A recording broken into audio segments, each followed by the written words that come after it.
Chapter 17. The Man with Two Faces. It was Quirrell. "You!" gasped Harry. Quirrell smiled. His face wasn't twitching at all.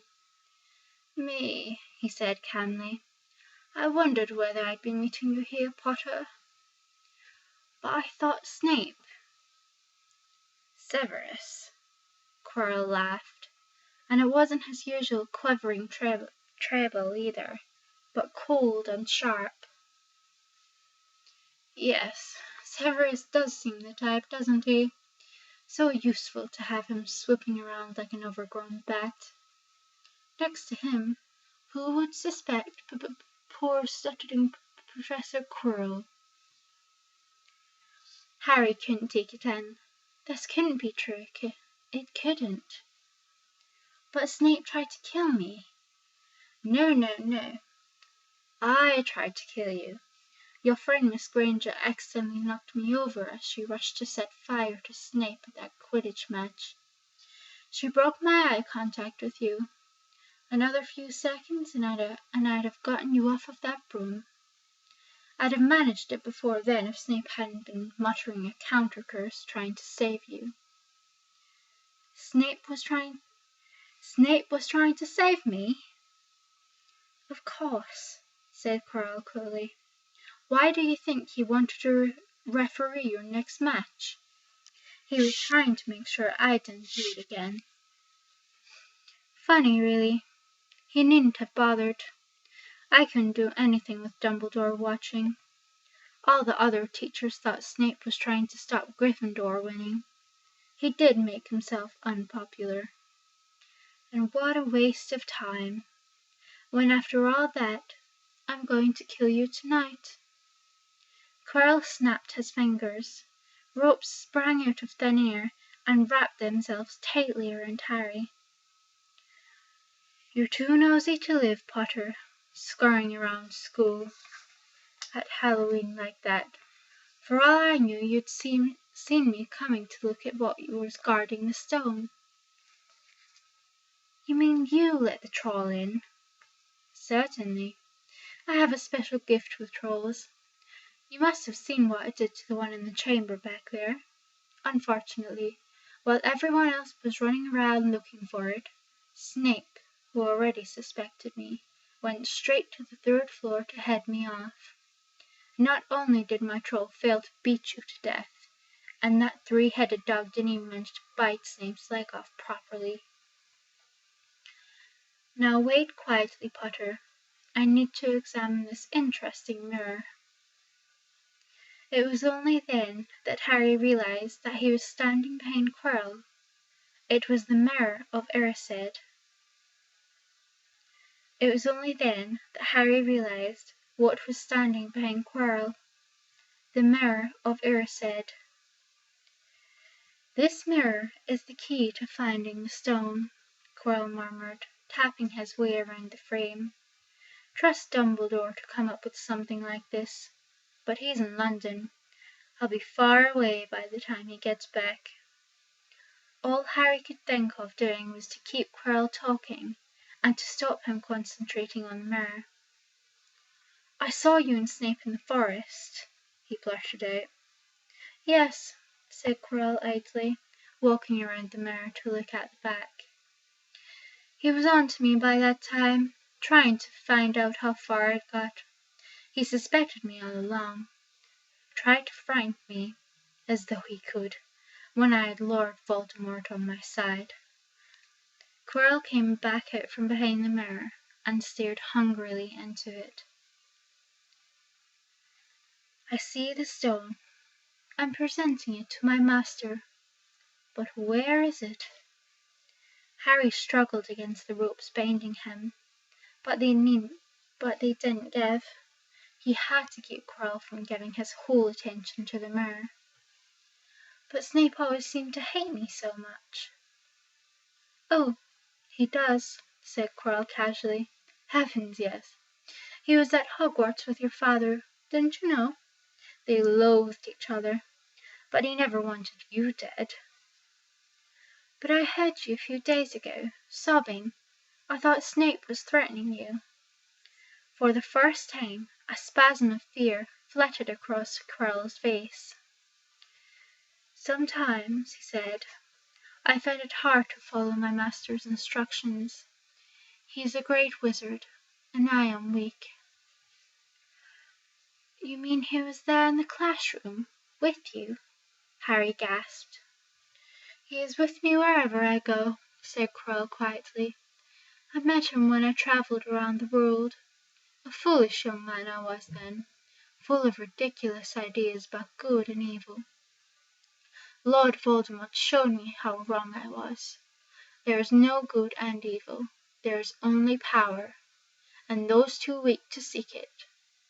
Since then I have served him faithfully, although I have to let him down many times. He has had to be very hard on me." Quirrell shivered suddenly. He does not forgive mistakes easily. When I failed to steal the stone from Gringotts, he was most displeased. He punished me, decided he would have to keep a closer watch on me. Quirrell's voice tailed away. Harry was remembering his trip to the Diagon Alley. How could he have been so stupid? He'd seen Quirrell there that very day, shaken hands with him in the Leaky Cauldron. Quirrell cursed under his breath. "I don't understand. Is the stone inside? I don't understand. Is the stone inside the mirror? Should I break it?" Harry's mind was racing. "What I want more than anything else in the world at that moment," he thought, "is to find the stone before Quirrell does. So if I look in the mirror, I should see myself finding it, which means I'll see where it's hidden. But how can I look without Quirrell realizing what I'm up to?" He tried to edge to the left, to get in front of the glass without Quirrell noticing, but the ropes around his ankles were too tight. He tripped and fell over. Quirrell ignored him. He was still talking to himself. "What does this mirror do? How does it work? Help me, master." And to Harry's horror a voice answered. And the voice seemed to come from Quirrell himself. "Use the boy! Use the boy!" Quirrell rounded on Harry. "Yes, Potter. Come here."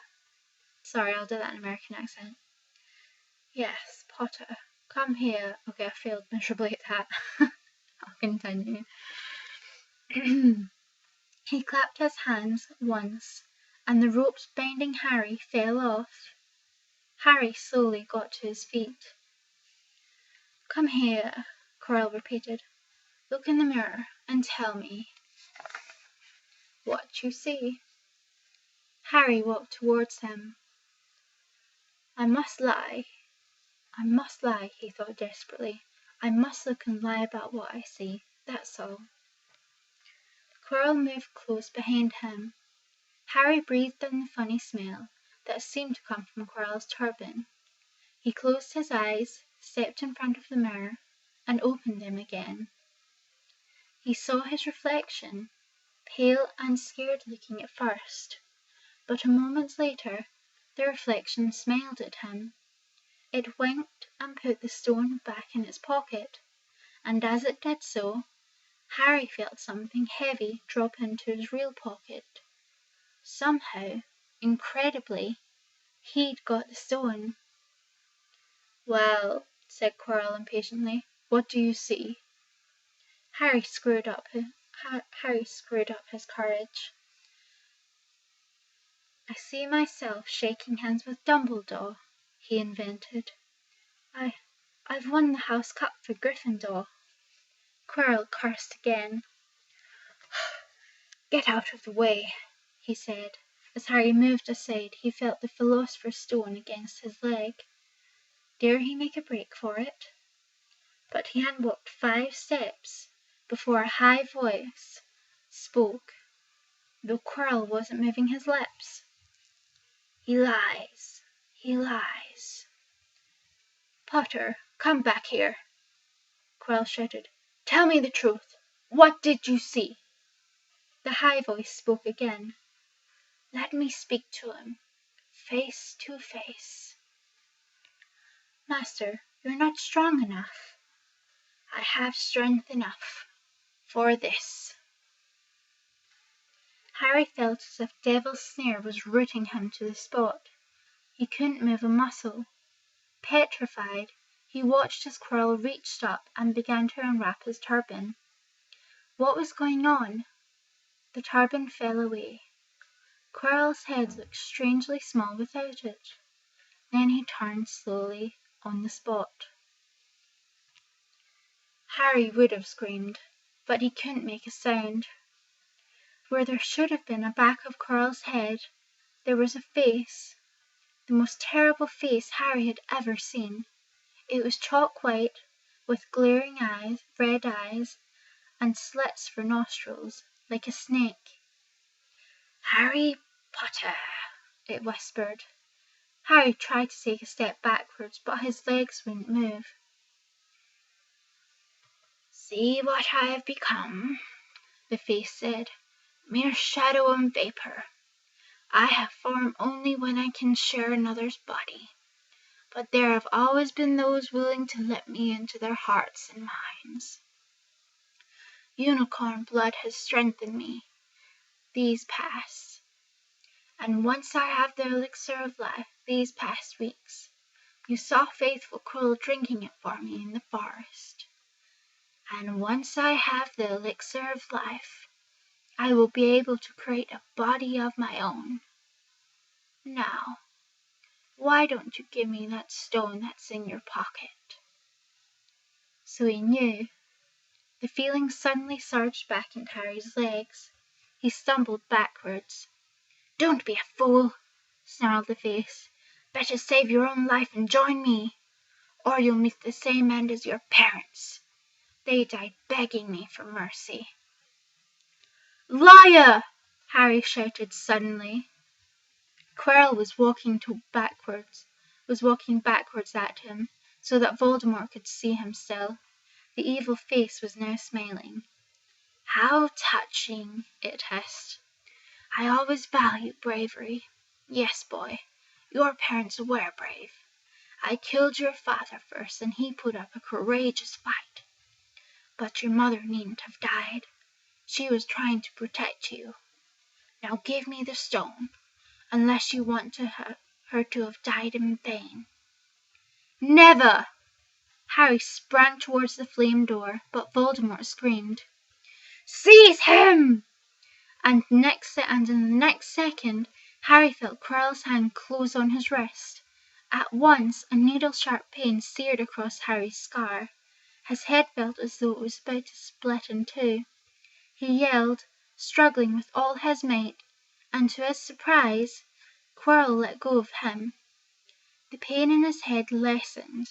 He looked around wildly to see where Quirrell had gone, and saw him hunched in pain, looking at his fingers.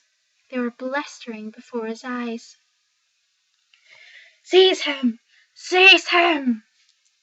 shrieked Voldemort again, and Quirrell lunged, knocking Harry clean off his feet. Landing on top of him, both hands around Harry's neck. Harry's scar was almost blinding him with pain, yet he could see Quirrell howling in agony. Master, I cannot hold him! My hands! My hands!" And Quirrell, though pinning Harry to the ground with his knees, let go of his neck and stared, bewildered, at his own palms. Harry could see they looked burnt, raw, red, and shiny. "Then kill him, fool, and be done!" screeched Voldemort. Quirrell raised his wand to perform a deadly curse. But Harry, by instinct, reached up and grabbed Quirrell's face. "Ah!"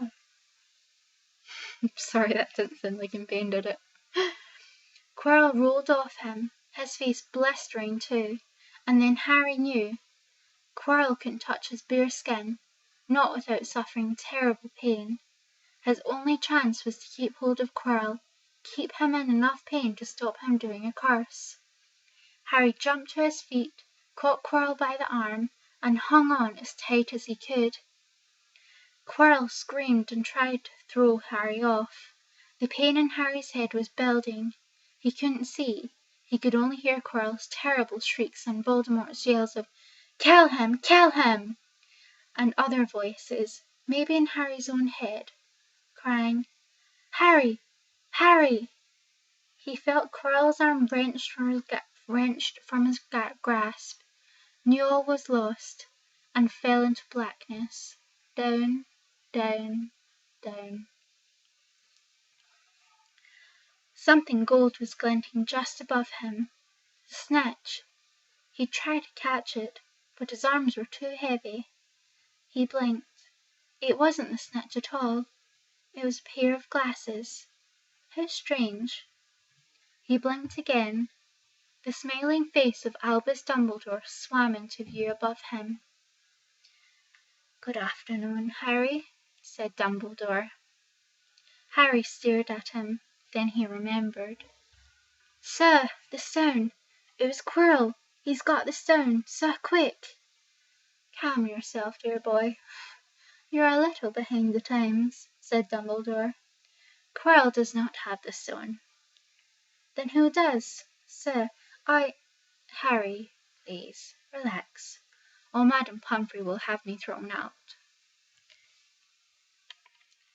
Harry swallowed and looked around him. He realized he must be in the hospital wing. He was lying in a bed with white linen sheets, and next to him was a table piled high with what looked like half the sweet shop. "Tokens from your friends and admirers," said Dumbledore, beaming. "What happened down in the dungeons between you and Professor Quirrell is a complete secret, so naturally the whole school knows. I believe your friends, Mr. Fred and George Weasley, were responsible for trying to send you a lavatory seat. No doubt they thought it would amuse you. Madame Pomfrey, however, felt it might not be very hygienic, and confiscated it." "How long have I been here?" "3 days. Mr. Ronald Weasley and Miss Granger will be most relieved you have come around. They have been extremely worried." "But, sir, the stone—" "I see you are not distracted. Very well. The stone. Professor Quirrell did not manage to take it from you. I arrived in time to prevent that, although you were doing very well on your own, I must say." "You got there? You got Hermione's owl?" "We must have crossed in mid-air. No sooner had I reached London than it became clear to me that the place I should be was the one I had just left. I arrived just in time to pull Quirrell off you." "It was you!" "I feared it might be too late." "You nearly were. I couldn't have kept him off the stone much longer." "Not the stone, boy. You. The effort involved nearly killed you." Sorry, I'm doing Harry's voice. "Not the stone, boy. You. The effort involved nearly killed you. For one terrible moment there, I was afraid it had. As for the stone, it has been destroyed." "Destroyed?" said Harry blankly. "But your friend, Nicholas Flamel—" "Oh, you know about Nicholas," said Dumbledore, sounding quite delighted. "You did do the thing properly, didn't you? Well, Nicholas and I have had a little chat and have agreed it's for the best." "But that means he and his wife will die, won't they?" "They have enough elixir stored to set their affairs in order, and then, yes, they will die." Dumbledore smiled at the look of amazement on Harry's face. "To one as young as you, I'm sure it seems incredible, but to Nicholas and Perenella, it really is like going to bed after a very, very long day. After all, to the well-organized mind, death is but the next great adventure. You know, the stone was really not such a wonderful thing. As much money and life as you could want. The two things most human beings would choose above all. The trouble is, humans do have a knack of choosing precisely those things which are worse for them. Harry lay there, lost for words. Dumbledore hummed a little and smiled at the ceiling. "Sir," said Harry, "I've been thinking. Sir, even if the stone's gone, you know who. Call him Voldemort, Harry. Always use the proper name for things. Fear of a name increases fear of the thing itself." "Yes, sir. Well, Voldemort's going to try other ways of coming back, isn't he? He hasn't gone, has he?" "No, Harry, he has not. He's still out there somewhere, perhaps looking for another body to share. Not being truly alive, he cannot be killed. He left Quirrell to die. He shows just as little mercy to his followers as his enemies. He shows just as little mercy to his followers as he does to his enemies. Nevertheless, Harry, while you may only have delayed his return to power, it will merely take someone else who is prepared to fight what seems a losing battle next time. And if he is delayed again and again, why, he may never return to power." Harry nodded, but stopped quickly, because it made his head hurt. Then he said, "Sir, there are some other things I'd like to know, if you can tell me. Things I want to know the truth about." "The truth. Dumbledore sighed. "It is a beautiful and terrible thing, and should therefore be treated with great caution. However, I shall answer your questions, unless I have a very good reason not to, in which case I'll beg you'll forgive me. I shall not, of course, lie." "Well, Voldemort said that you only killed my mother because she tried to stop him killing me. But why would he want to kill me in the first place?" Dumbledore sighed very deeply this time.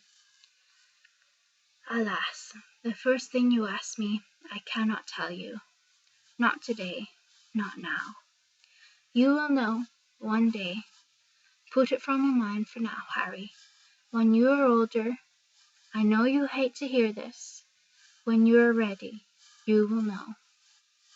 And Harry knew it would be no good to argue. "But why couldn't Quirrell touch me?" Your mother died to save you. If there is one thing Voldemort cannot understand, it is love. He didn't realize that love, as powerful as your mother's for you, leaves its own mark. Not a scar, no visible sign. To have been loved so deeply, even though the person who loved us is gone, will give us some protection forever. It is in your very skin. Quirrell, full of hatred, greed, and ambition, sharing his soul with Voldemort, could not touch you for this reason. It was agony to touch a person marked with something so good." "How lovely is that? Sorry." Dumbledore now became very interested and barked out on the window-sill, which gave Harry time to dry his eyes on the sheet. When he had found his voice again, Harry said, "And the invisibility cloak, do you know who sent it to me?" "Ah, your father happened to leave it in my possession, and I thought you might like it." Dumbledore's eyes twinkled. "Useful things. Your father used it mainly for sneaking off to the kitchens to steal food when he was here. And there's something else. Fire away." "Quirrell and Snape." "Professor Quirrell, Harry." "Yes, him. Quirrell said he hates me because he hated my father. Is that true?" "Well, they did rather detest each other, not unlike yourself and Mr. Malfoy. And then your father did something Snape could never forgive." What? He saved his life. What? Yes, said Dumbledore dreamily. Funny the way people's minds work, isn't it? Professor Snape couldn't bear being in your father's debt. I do believe he worked so hard to protect you this year because he felt that would make him and your father quits.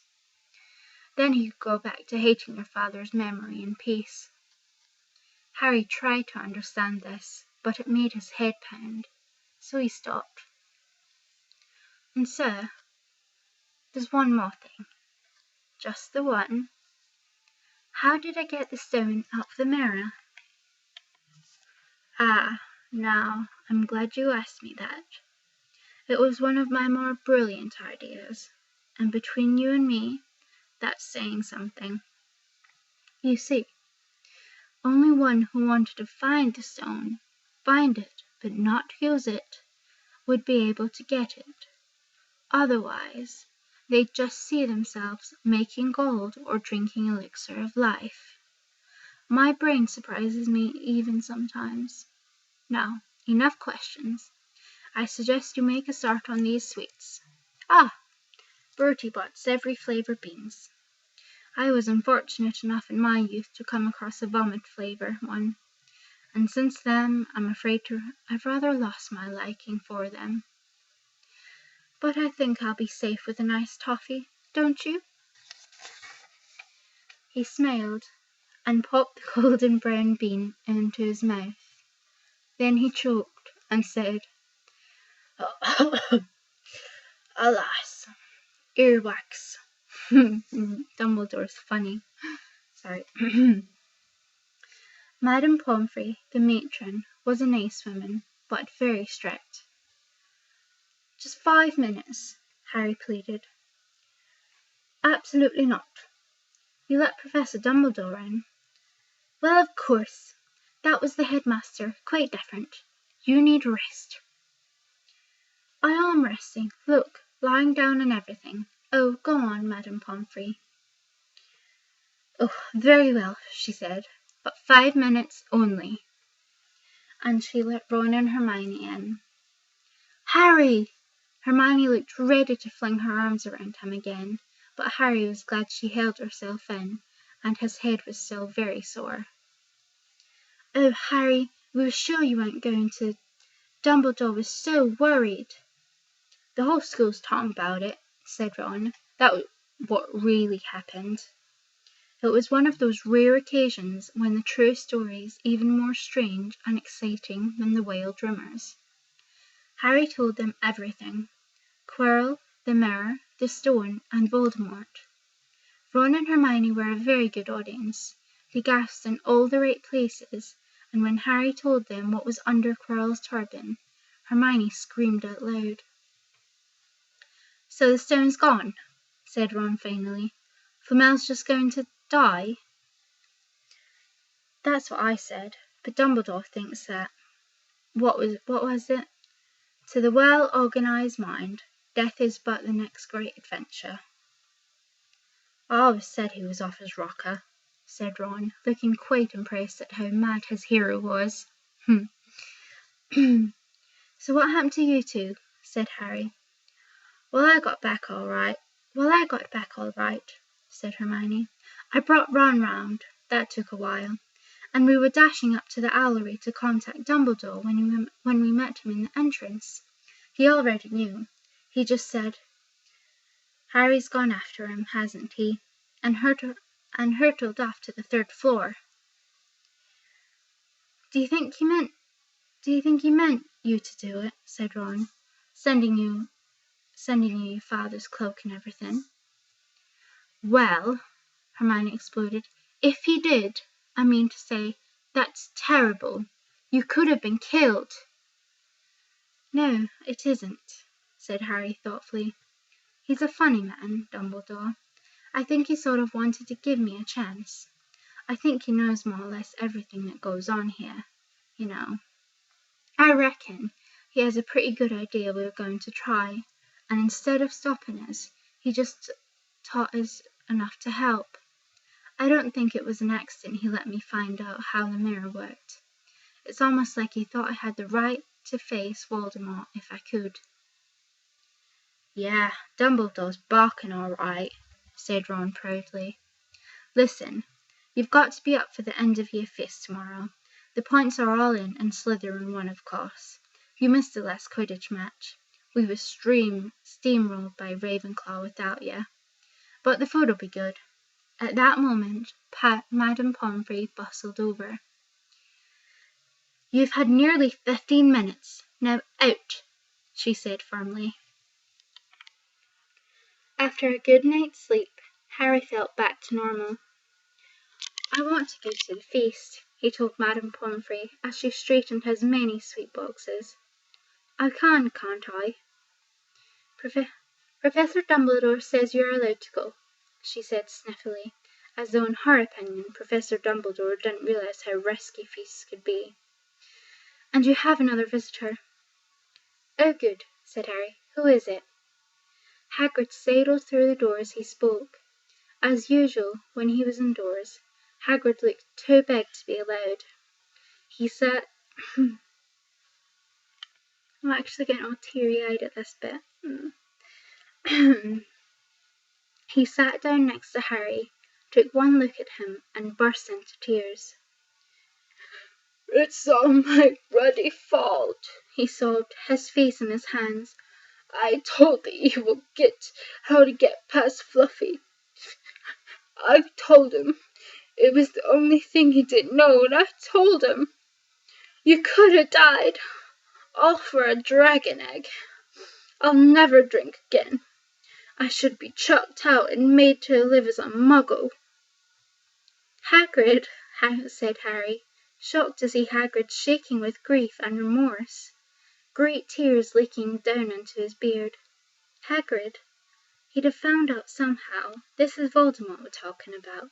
He'd have found out even if you hadn't told him." "You could have died," sobbed Hagrid. "And don't say the name."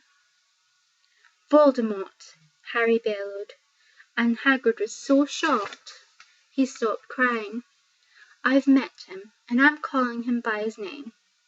Please cheer up, Hagrid. We saved the stone. It's gone. He can't use it. Have a chocolate frog. I've got loads." Hagrid wiped his nose on the back of his hand and said, "That reminds me. I've got a present." "It's not a stout sandwich, is it?" said Harry anxiously, and at last Hagrid gave a weak chuckle. "Nah, Dumbledore gave me the day off yesterday to fix it. Course, he should have sacked me instead. Anyway, I got you this." It seemed to be a handsome, leather-covered book. Harry opened it curiously. It was full of wizard photographs, smiling and waving at him from every page, were his mother and father.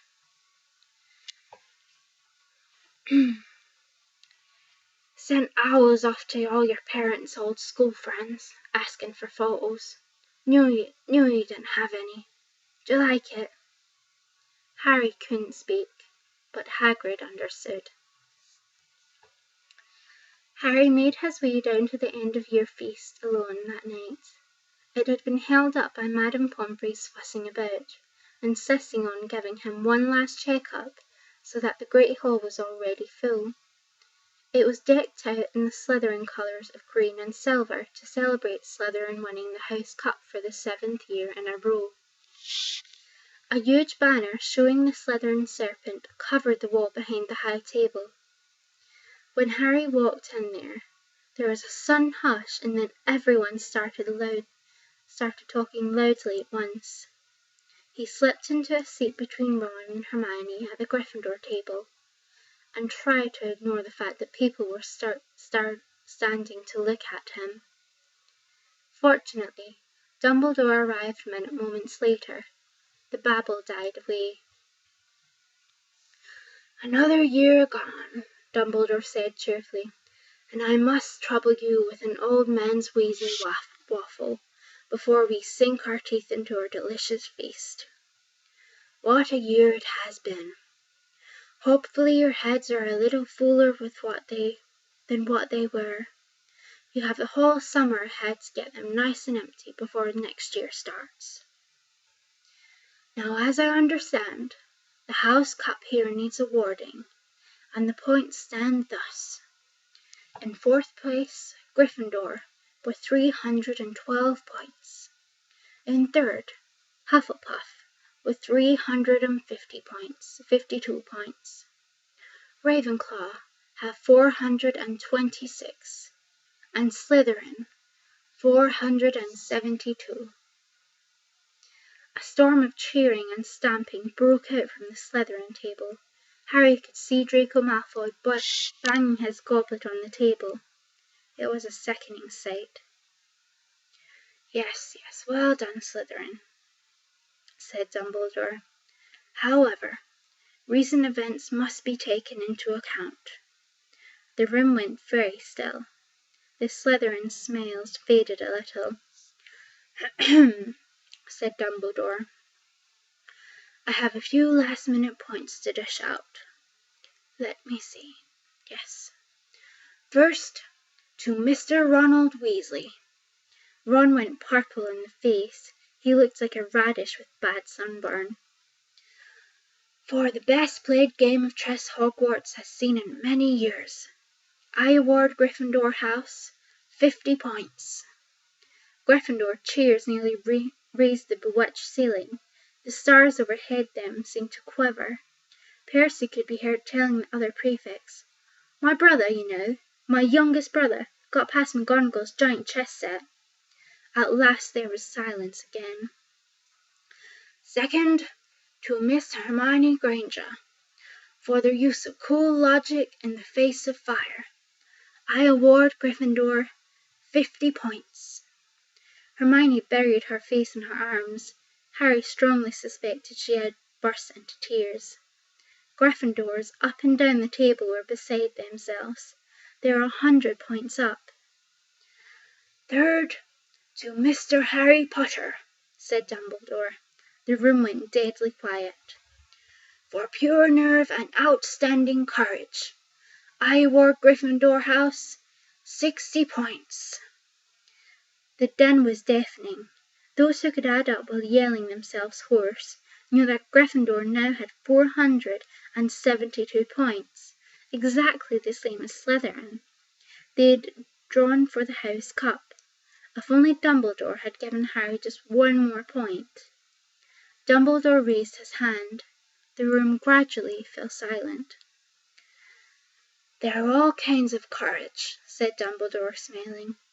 It takes a great deal of bravery to stand up to our enemies, but just as much to stand up to our friends. I therefore award 10 points to Mr. Neville Longbottom. Someone standing outside the great hall might well have thought that some sort of explosion had taken place. So loud was the noise that erupted from the Gryffindor table. Harry, Ron and Hermione stood up to yell and cheer as Neville, white with shock, disappeared under a pile of people hugging him. He had never won so much as a point for Gryffindor before. Harry, still cheering, nudged Ron in the ribs and pointed at Malfoy, who couldn't have looked more stunned and horrified if he'd just had the Bodybane curse put on him. Which means, Dumbledore called over the storm of applause. For even Ravenclaw and Hufflepuff were celebrating the downfall of Slytherin. We need a little change of decoration. He clapped his hands, and in an instant, the green hangings became scarlet, and the silver became gold. The huge Slytherin serpent vanished.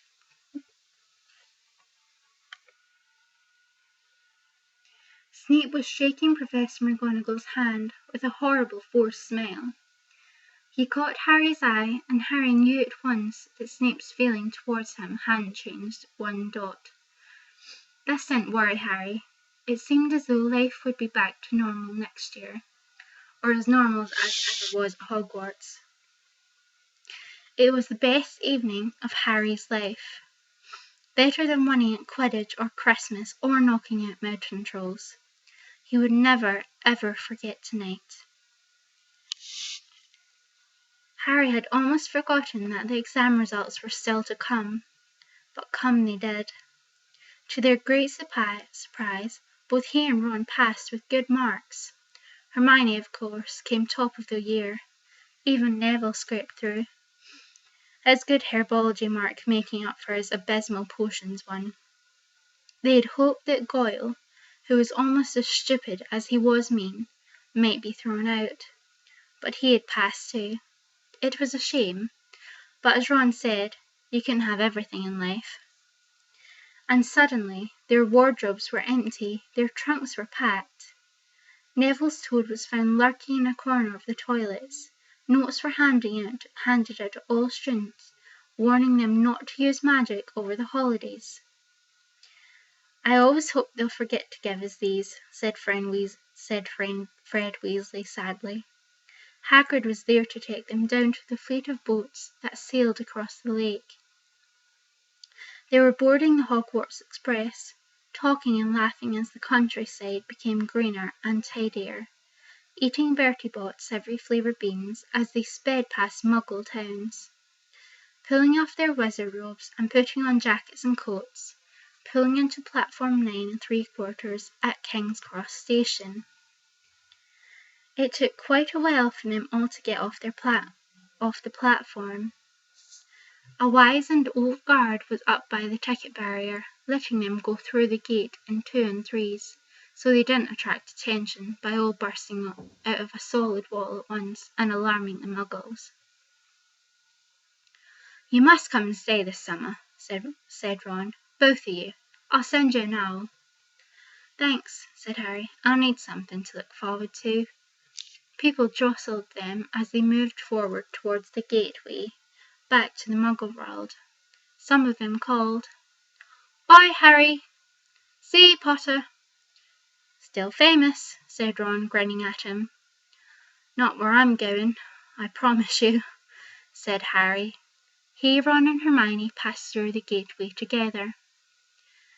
"There he is! Mum, there he is, look!" It was Ginny Weasley, Ron's younger sister, but she wasn't pointing at Ron. "It's Harry Potter!" she squealed. "Look, Mum, I can see!" "Be quiet, Ginny. It is rude to point." Mrs. Weasley smiled down at them. "Busy here?" she said. "Very," said Harry. "Thanks for the fudge and the jumper, Mrs. Weasley." "Oh, it's nothing, dear." "Ready, are you?" Sorry, let me prepare to do Uncle Vernon's voice. "Ready, are you?" It was Uncle Vernon, still purple-faced, still moustached, still looking furious at the nerve of Harry, carrying an owl in a cage in a station full of ordinary people. Behind him stood Aunt Petunia and Dudley, looking terrified at the very sight of Harry. "You must be Harry's family." "In a manner of speaking," said Uncle Vernon. "Hurry up, boy. We haven't got all day." He walked away. Harry hung back for a last word with Ron and Hermione. "See you when the summer's over, then."